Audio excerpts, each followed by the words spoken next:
Il y a 800 ans, l'ancien royaume tomba. Durant tout un siècle, le monde ne fut victime que d'une seule chose. Destruction. Mais quelle fut la cause de tout ça? Les armes antiques? Peut-être. Oh ça oui, je dirais même. Les dieux? Aussi. Mais un tout autre élément persistait. Au service même de l'empire d'Imsama. Les 9 chevaliers divins. Car il est vrai qu'il est naturel de penser que la défaite de l'ancien royaume est bien étrange. Et on doit rappeler que, d'abord mentionné au chapitre 1056 de la part de Sakazuki Akinu, c'est lors du 1083e chapitre que Monkey Dragon est mentionné à nouveau. Des êtres qui, selon lui, représenteraient le début de la véritable guerre de la part du gouvernement. Oui, ce n'est pas car des primes sont mises sur leur tête qu'ils sont en guerre.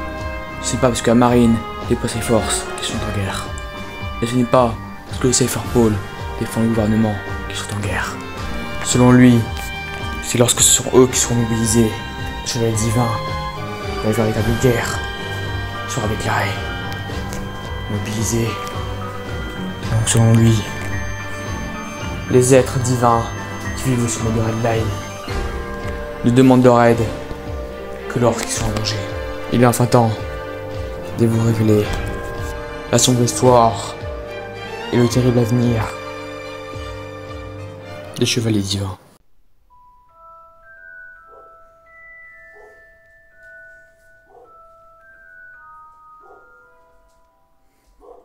Pour mettre une petite mise en contexte, avant le siècle oublié, soit il y a 900 ans, vivait un grand royaume.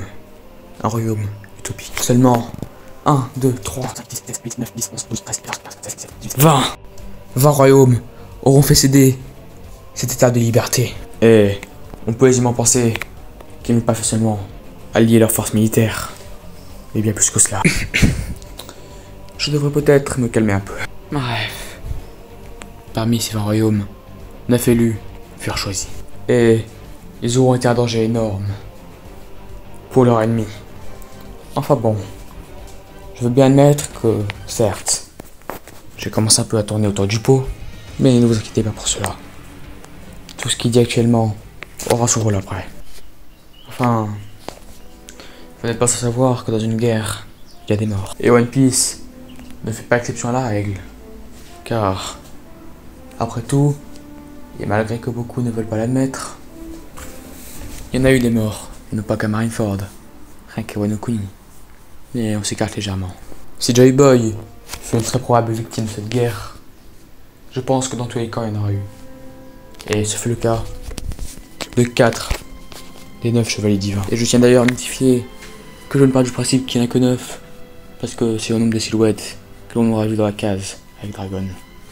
Mais s'il y en aura eu plus, eh bien cela vaut de même pour les morts. Mais vous me direz, pourquoi 4 morts? Après tout, 4 n'est pas un chiffre des plus symboliques dans l'œuvre. Eh bien, 9 moins 4 égale 5. Et 5, quel groupe est composé de 5 personnages?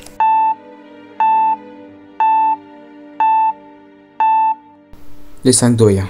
Néanmoins, en m'arrêtant là, je ne pourrais en aucun cas me vanter d'être théoricien. Après tout, la réflexion concernant le Gorosei a déjà été faite par de nombreuses personnes. Mais il y a d'autres points dont je tiens à parler. Pour continuer en faisant le fil de l'histoire tout simplement, ils sont montés au château de Pangea. Et avec une vie éternelle, ou plutôt devrais-je dire jeunesse éternelle, et voilà dans ce château depuis près de 800 ans. Malencontreusement, on pourrait facilement penser que l'un d'eux est mort. Un chevalier des plus forts. Le chevalier Nefertai. Le bien connu royaume d'Alabasta est une île se trouvant au début de la mer de Grand Line. Et, vous le savez sûrement, mais Nefertari est le nom de la famille royale de ce royaume. En bonus de tout ça, et pour compléter mes propos tout à l'heure, parmi les 20 royaumes, c'était plutôt celui-ci en faisait partie. Et la vie même la singularité d'être le seul à ne pas avoir eu sa place marégeoise, le seul roi à avoir refusé.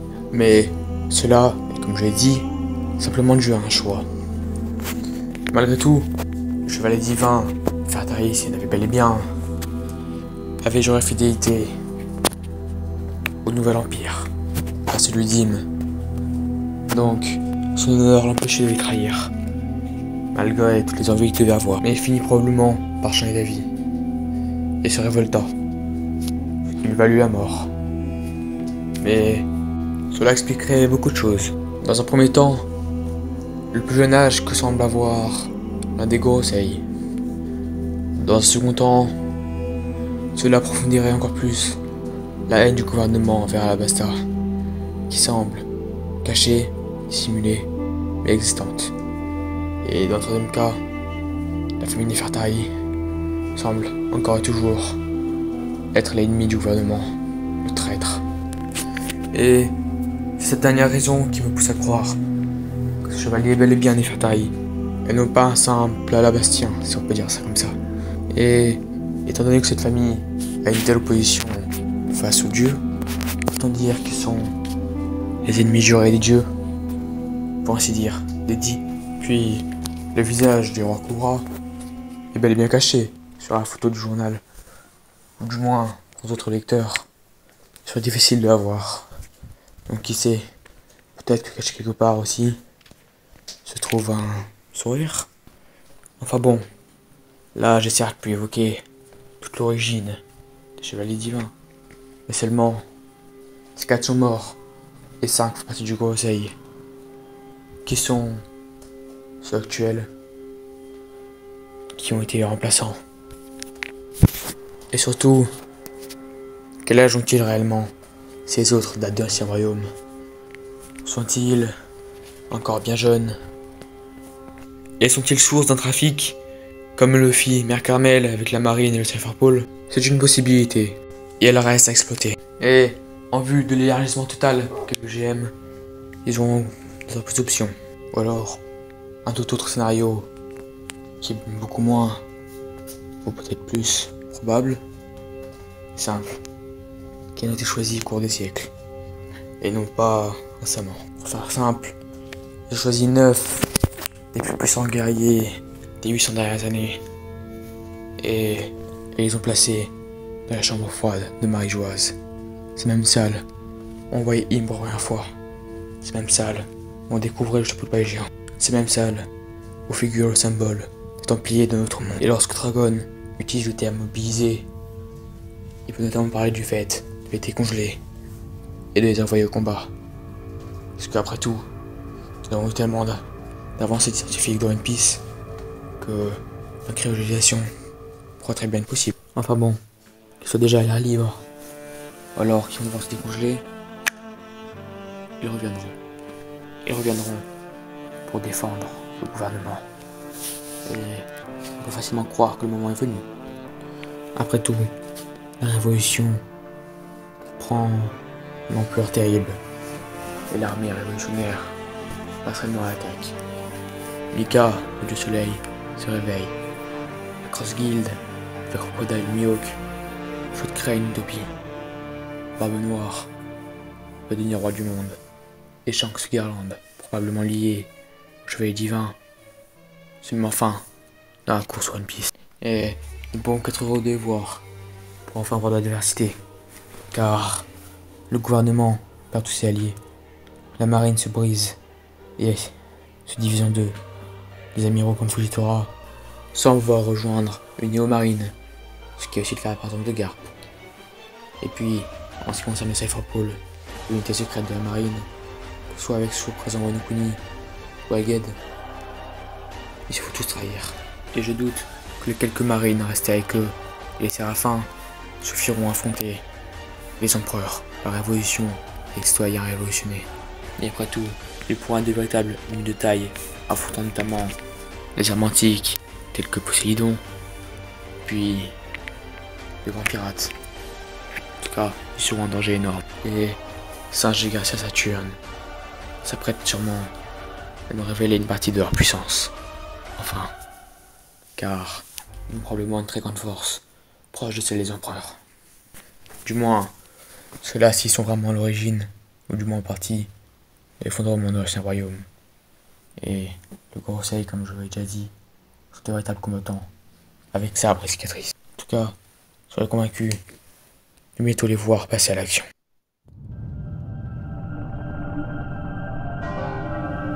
Bon, voici un petit bonus de la vidéo, car quitte à parler de chapitre 83, autant le faire un peu plus de façon complète.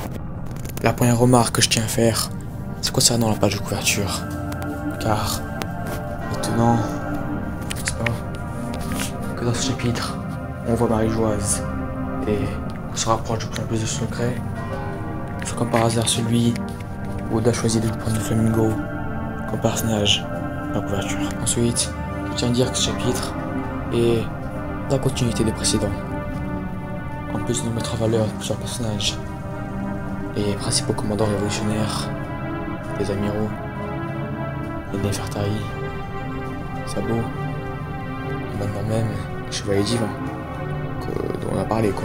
Enfin, en ce qui concerne mes pronostics concernant le prochain chapitre, eh bien, je vais continuer ce flashback, du moins en ce qui concerne le début du chapitre. Et vous allez avoir au moins une part des discussions de Cobra et de Gorosei, même si ce n'est que la fin ou le début. Et probablement sa mort, les révélations sur ce qui est arrivé. En ce qui concerne la fin du chapitre, eh bien, on verra bien ce qu'il en sera. Il sera peut-être étranger, peut-être qu'on viendra à Eged. On verra bien. Sur ce, nous atteignons la fin de la vidéo, comme vous pouvez le voir. Je vous remercie de votre écoute jusqu'ici et espère que ma théorie vous plaira. Allez, bye.